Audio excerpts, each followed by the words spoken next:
Ladies and gentlemen, welcome to our 12th Post-Cabinet Press Briefing, 6th May 2025. To present today's Cabinet highlights, let me invite the chairperson of this session, the Honorable Minister of Information, Publicity and Broadcasting Services, Dr. Mswere. Over to you, Minister. Thank you, Chief Secretary. Thank you, members of the Fourth Estate.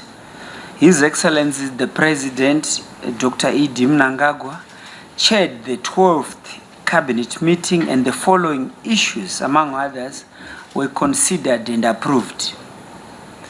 Cabinet considered and approved the minimum service delivery standards for local authorities in terms of the framework.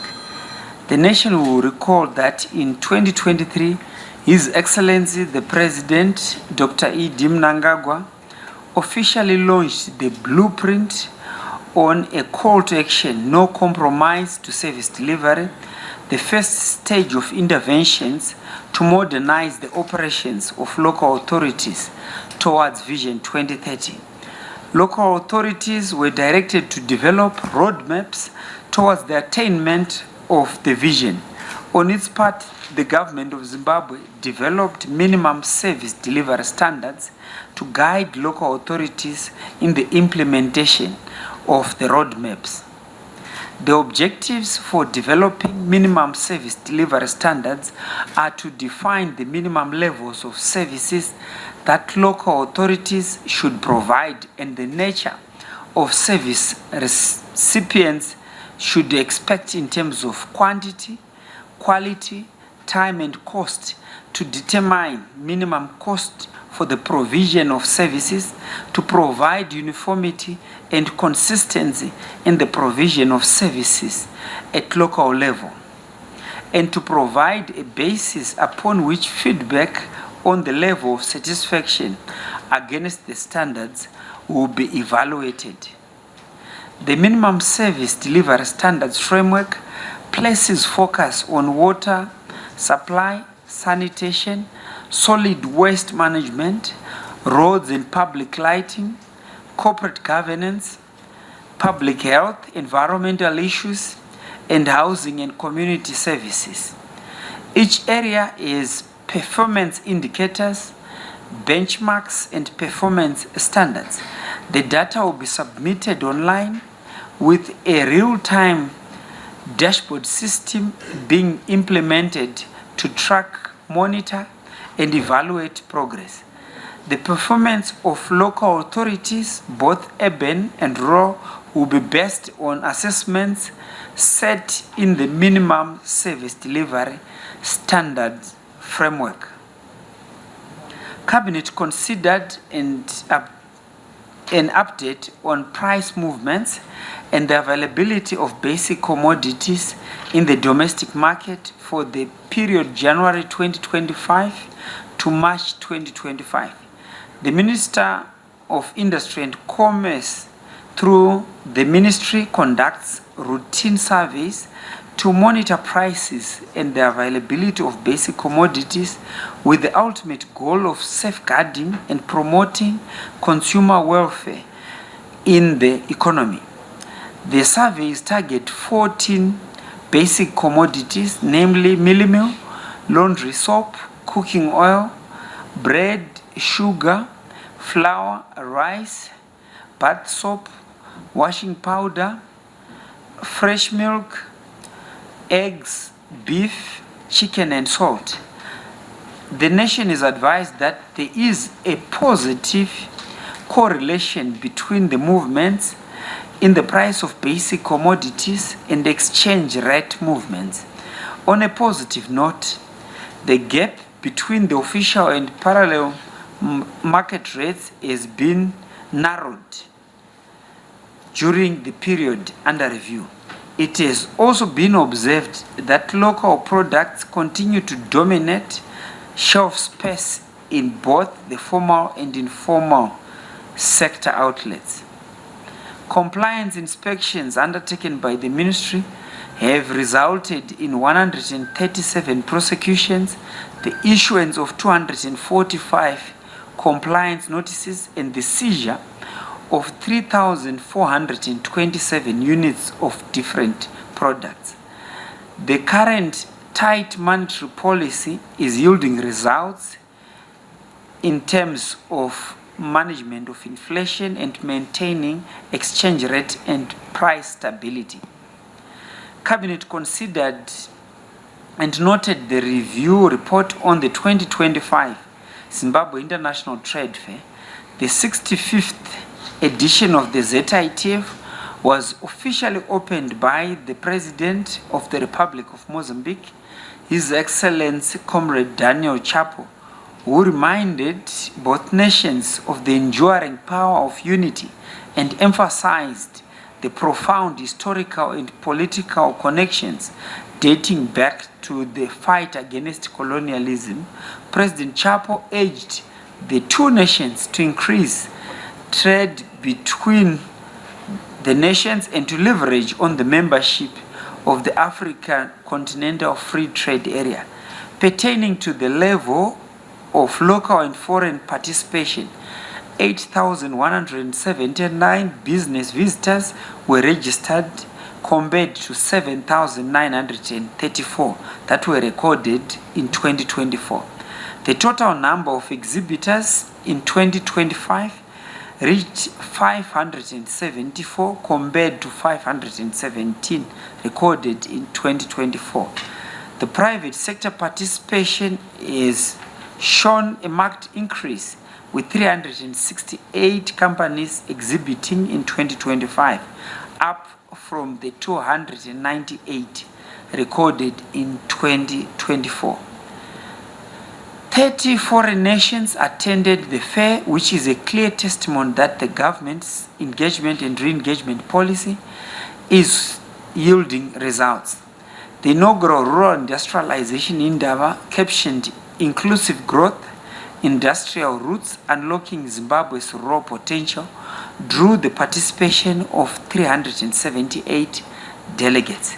The key objective of the Indaba was to map strategies to transform rural communities into vibrant micro-medium industrial hubs, thereby fostering inclusive economic growth across Zimbabwe. The trade fair also hosted side events such as the Zimbabwe-India Business Session that attracted new Indian investments into Zimbabwe, currently estimated at United States dollars 600 million. The Research for Industrialization conference that featured models in terms of innovation such as the Lupane State University's Gold Production Project and the Midland State University's Core to Tie Initiative and the Diplomats Forum, among others. Regarding economic impact assessment, a notable 6.3% of respondents indicated the successful conclusion of business agreements, signifying substantial economic engagement. Beyond the immediate monetary value of deals, the fair has also facilitated the forging of key agreements. An impressive 20% of respondents reported the signing of various agreements, underscoring the platform's role in fostering long-term collaborations. Cabinet considered and approved the Climate Change Management Bill of 2025, which was presented by the Minister of Justice, Legal and Parliamentary Affairs. The Climate Change Management Bill aims to achieve alignment with Section 73 of the Constitution of Zimbabwe, which guarantees environmental rights for present and future generations. The bill seeks to mainstream climate change across all sectors of the economy, prioritizing adaptation and mitigation efforts. The bill will regulate greenhouse gas emissions, promote low carbon development, and support carbon trading. It will establish a designated national authority for carbon trading and a national climate fund to support climate change initiatives. By providing a comprehensive legal framework, the bill will address existing climate-related statutes gaps, ensuring a coordinated approach to climate change management across various sectors. Cabinet received and noted progress reports presented by 4 line ministers as at day 50 of the 100-day cycle program. The Minister of Women Affairs, Community, Small and Medium Enterprises Development highlighted the following achievements in terms of projects under her purview. Under the social protection thematic area of National Development Strategy 1, the establishment of the Auna fruit and vegetables processing plant, which will benefit over 2,600 farmers from Wonde Valley, Mutasa and Nyanga districts, is expected to be completed by mid-May 2025. The construction of Muzingwane Safe Market with 20 vending stores and 6 kitchens was completed. The construction of a perimeter wall substructure at Golden Valley Community-Based Center for Skills Training and Entrepreneurship Development in Makonde District in Mashonaland West Province is ongoing. Under the Economic Growth and Stability thematic area in terms of NDS 1, the construction of the Gazaland workshops in Harare Metropolitan Province is ongoing with designs completed, plans approvals almost complete, some construction materials are now on site, and pertaining to the funding of the micro, small and medium enterprises, 151 small to medium enterprises applied for funding. 52 projects were appraised and approved and 22 projects were funded as at 18 March 2025. The Minister of Youth Empowerment, Development and Vocational Training highlighted the following achievements in terms of projects under his purview.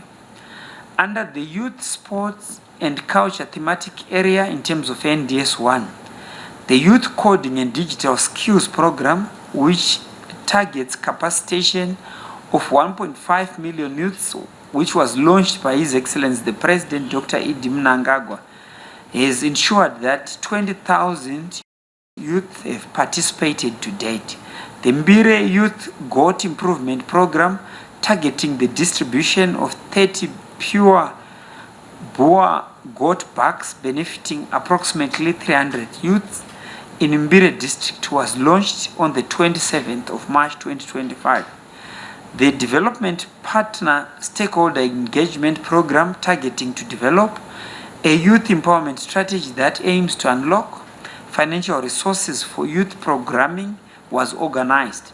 The youth empowerment strategy was developed and implementation is on course. The national drug and substance abuse campaigns are ongoing and 79 awareness sessions which were completed reached out over 165,000 youths.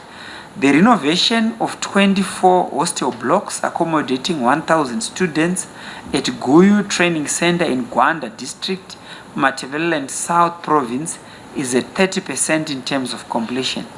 The construction of a multi-purpose workshop at Sivomo Vocational Training Center in Kai District of Matabeleland North Province is ongoing. Works have reached 55% in terms of completion, with the ring beam casting and wall plate brickwork completed. The construction of a multi-purpose workshop at Kadoma Vocational Training Center is 50% complete, and the Youth Community Skills Outreach Program, targeting capacitation of 924 youths, is ongoing. The Minister of National Housing and Social Amenities highlighted the following achievements in terms of projects under his purview. Under the housing delivery thematic area in terms of NDS 1, the construction of 64 units of 4x4 story blocks of flats under the Marondera Flats Housing Project in Mashonaland East Province is at 90% in terms of completion. the construction of 2 blocks of garden flats and 2 blocks of double-story duplex flats under the Beitbridge redevelopment project in Matabeleland South Province is at 71% in terms of completion, and the construction of 4x4 story blocks of flats under the Zambezi Flats project in Harare Metropolitan Province has commenced in earnest. Under the social amenities thematic area of the NDS 1, the construction of the waiting mothers shelter under the Uzumba Maramba Pfungwe Mutawa Tower housing project in Mashonaland East Province has reached 90% in terms of completion. The Minister of Health and Child Care highlighted the following achievements in terms of projects under his purview.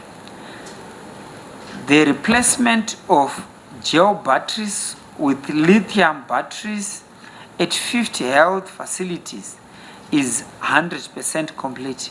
The construction of a health post in Wanke district in Matabeleland North Province has been completed. The construction of the Manize Rural Health Center in Chikomba district in Mashonaland East Province is making steady progress. The site has been fenced and a bore drilled. The foundation for both the main health facility and accommodation units were completed. The installation of oxygen plants at Lupane and Shinoe Provincial Hospitals has reached 30% at both hospitals, and the installation of digital X-ray machines at 5 district and mission hospitals is 100% complete. Thank you. Thank you very much, Honorable Minister, for presenting today's cabinet highlights. We move on to the first round of 3 questions. Then we will ask the Honorable Ministers to respond to those questions. Then we move on to the second round and last of 3 questions again, and the ministers will respond. Over to you, colleagues.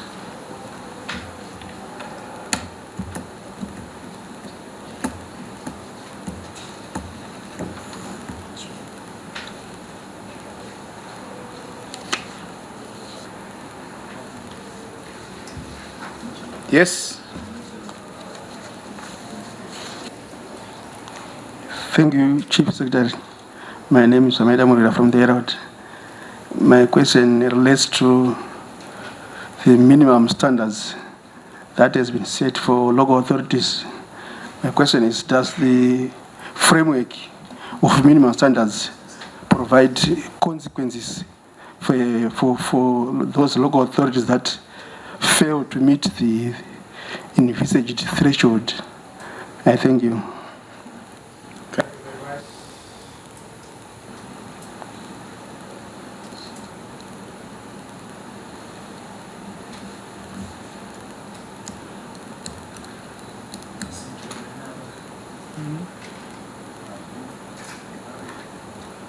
You are happy? No further questions? Brugira? Yeah? You can go ahead. I think I'm done, Chief Secretary.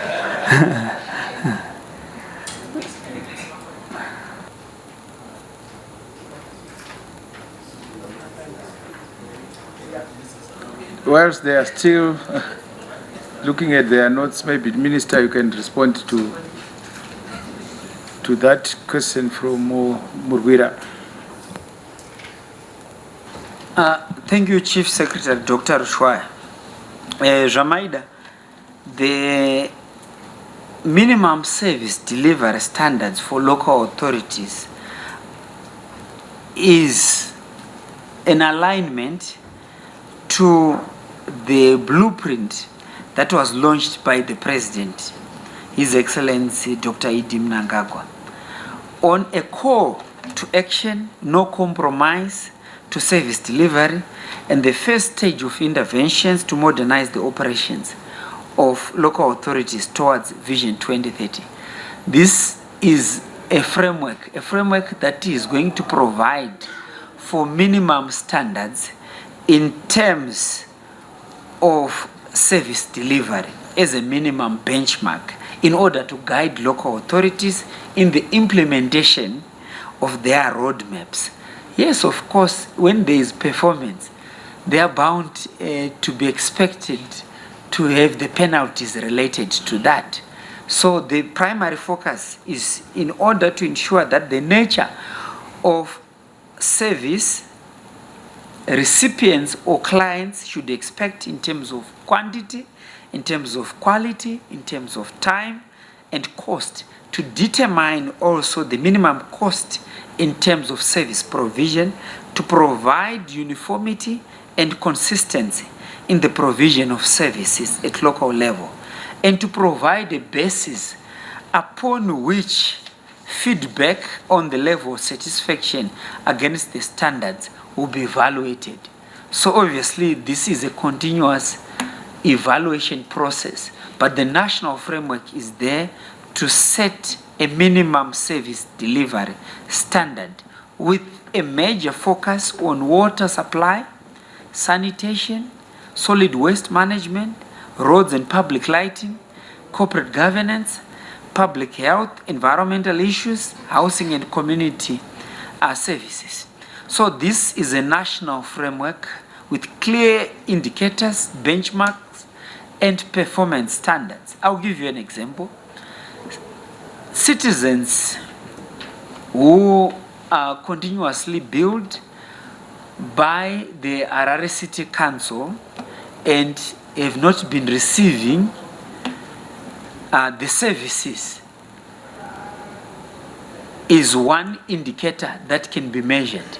Whether the amount of money that you have paid for a particular service, be it in terms of water supply, does it match this particular national benchmark? This will also include this particular city council. Is it managing solid waste management properly? Is the lighting at the correct benchmark in terms of level? The schools, the education systems, the environmental issues in a particular jurisdiction. So these are the major focus in terms of creating a standard in terms of evaluation and performance. And this will be monitored through a real-time dashboard system which will track, monitor and evaluate progress. To monitor Mutare City Council, to monitor Masvingo City Council and any other local authority. But this sets a foundation which is aligned to the call to action as pronounced by His Excellency the President, Dr. E.D. Mnangagwa. So you have to have a benchmark, a standard, in order to measure performance and evaluate performance. Thank you. Question, the importance of information cannot be overemphasized. What we have been doing as a ministry is to make sure that information does trickle down to each and every Zimbabwean, every corner of the country. His mantra, our president, is not to leave anyone behind or any place behind. The projects which we are carrying out are supposed to benefit everyone. If you could see from the just these projects, they cover almost 5 provinces, meaning that there's a regional balance to make sure that we reach each and every community so that they can benefit from the projects of the Second Republic. If you can see, when we talk about rural transformation, it is about really empowering the women, the SMEs, so that at least it starts from there. We will never be able to achieve Vision 2030 if we are going to leave other people behind. The SMEs in this particular case are playing a very critical role in this country to make sure that the economy develops in terms of job creation. If you go to Gazaland, where you're talking about, if you see, we've created clusters. We've got textile clusters, we've got leather clusters, and these people, the SMEs Act, which I administer, talks about provision of decent workspace. And this is precisely what the government is doing through many other ways. Through my ministry, you have seen what we have even done at Mbare. That shows you that the importance of providing workspace, decent workspace for that matter, will make the economy grow. We know the SMEs are providing so much to the GDP of this country. What they need is services. When it comes to information, we use our structures, as a ministry, we do have structures from the national level, we'll go to the provincial level, then we'll go down to the 67 districts, we've got district development officers, and we don't stop there. We go down even to the ward level. Each and every day there's activities happening, campaign awareness, so that each and everyone can access information. We are also using the community radio stations, which have been licensed, because we know they've got a wider reach in terms of reaching out to all these people. All the programs which the government have, they have to reach to everyone. But remember, this is about business. That's why it's called small and medium businesses. So people should come up with projects which appeal to those who are assessing the business, which you want to do, the business project which you want to do. So yes, we have got the Women's Microfinance Bank. Yes, it had its teething problems, but we are happy to say the Minister of Finance has started really resourcing it, and we want it to reach more, especially when it comes to women businesses. Then we also have the SMEDCO. SMEDCO is the one which is doing the Gazaland one, the workspace which is being provided for our SMEs there. So this will continue, like what you saw at Mbare, we'll replicate that in all the other cities, in all the growth points, in all the rural areas, because when you provide workspace, you are making sure that you don't just provide workspace to SMEs in Harare or in Bulawayo or in Mutare, but you are providing workspace for those who are also in growth points. That's the only way we can decongest our cities and also provide that opportunity for them to grow. I thank you.